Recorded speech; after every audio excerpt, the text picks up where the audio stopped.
किसी घने जंगल में एक हाथी रहता था जिसका नाम राजा था। यह हाथी कोई आम हाथी नहीं था, वह बहुत ही जागरूक और उत्साही था। राजा बहुत बुद्धिमान, समझदार और सही निर्णय लेने वाला हाथी था। राजा एक दिन जंगल से गुजर रहा था।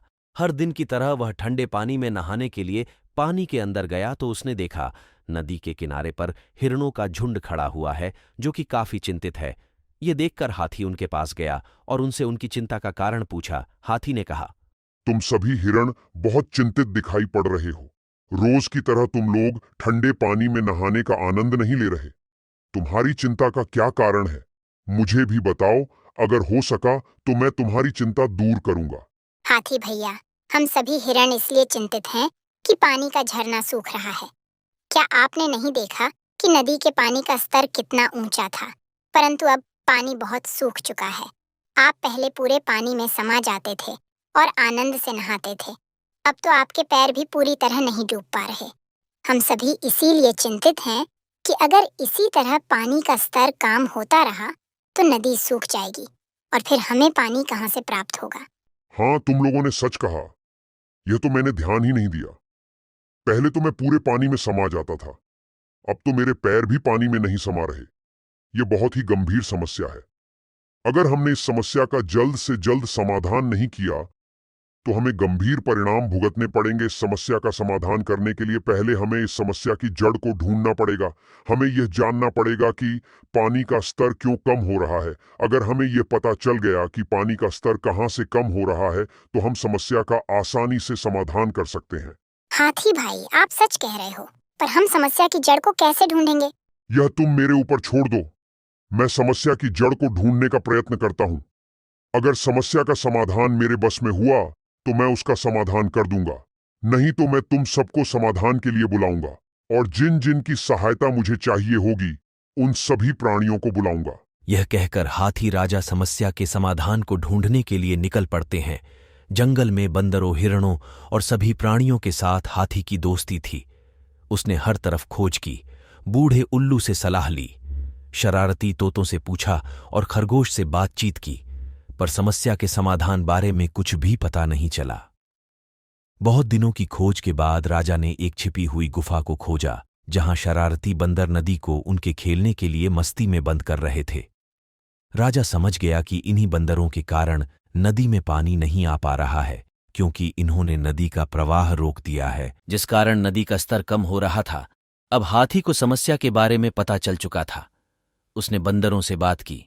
हाथी ने कहा, अरे बंदर भाई, तुम लोग क्यों पत्थर लगा लगा कर नदी का प्रवाह बंद कर रहे हो?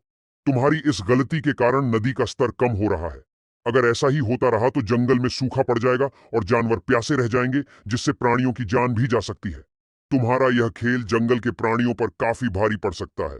इस कारण मैं तुमसे निवेदन करता हूँ कि तुम पत्थरों को हटा दो और जल का प्रवाह खोल दो। हाँ हाँ हाँ, अरे हाथी, ये तो हमारा खेल है। अगर हम अपना खेल बंद कर देंगे तो बोर हो जाएंगे। तुम लोगों के कारण क्या हम अपना खेल छोड़ दें? हमें ज्यादा समझाने की कोशिश मत करो। अगर पानी का स्तर कम हो जाएगा तो तुम लोग यहाँ पर आकर पानी पी लेना। अभी हमें खेलने दो और परेशान मत करो। यह कोई खेलने की जगह नहीं है, यह सभी की जगह है।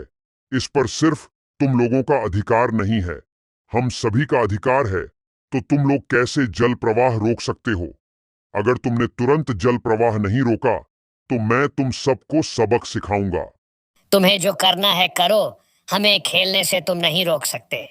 जंगल पर अकेला तुम्हारा भी अधिकार नहीं है।